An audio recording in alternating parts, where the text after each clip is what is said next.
City Environment Natural Resources Office sa Dakban sa Mandaue mi-issue na og cease and desist order batok sa hauler sa hospital waste nga naabot sa kadagatan sa Dakbayan sa Lapu-Lapu. Samtang ila usab nga gisusi ang mga hospital waste nga gilabay sa kilid sa Butuanon River. Si Chona Carion sa report.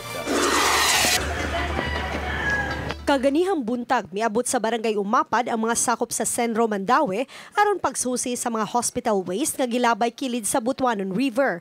Didto kini gipundok atbang sa disposal facility nga mao ang Davao City Environmental Care Incorporated. Ang maong pasilidad mo'y mikuha sa medical waste sa tulo ka mga dagkong hospital nga himutang sa Mandaue ug Cebu City.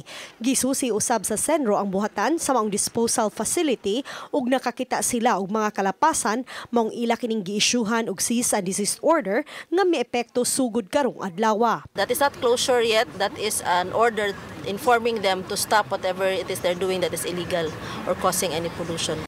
Permit-wise, daghan siya kulang nga papel o ang iyang pag manage sa iyang lugar, daghan po siya kulang po. And the way the system is being done, naputay mga questions niya. Nakurat ang kadagkuan sa Dakbayan sa kilid lang sa Butuanon River gipanglabay ang maong matang sa mga basura. Nasayran nga gihingusgan sa syudad nga ma-rehabilitate ang Butuanon River aron subli kining mapahimuslan sa katawhan. Apan ani ay kumpanya nga nagpabadlong og wa magpakabana sa kalikupan. Ang City Legal, Senro ug Department of General Services mo'y gisangunan sa pag-imbestigar sa maong disposal facility. Lakip sa gipasusi maong business permit sa kumpanya nga nagbase sa barangay Umapad. Kini Davao City Environmental Care Inc. ato na ning gipatag no in kaso they were issued the permit for last year.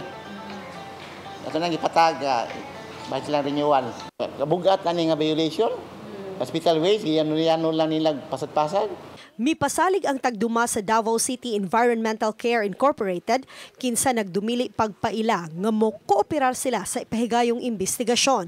Hinuon mahimo gyung suliran sa mga tambalanan kung ipahunong ang operasyon sa ilang disposal facility. Well, we have to first comply with it, but I don't know about the hospital if their waste cannot be collected.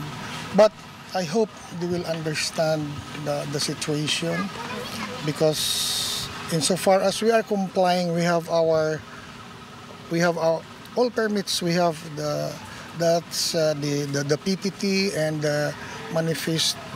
We get it from EMB, and that's the source of document that we are allowed to pick up the hospital waste.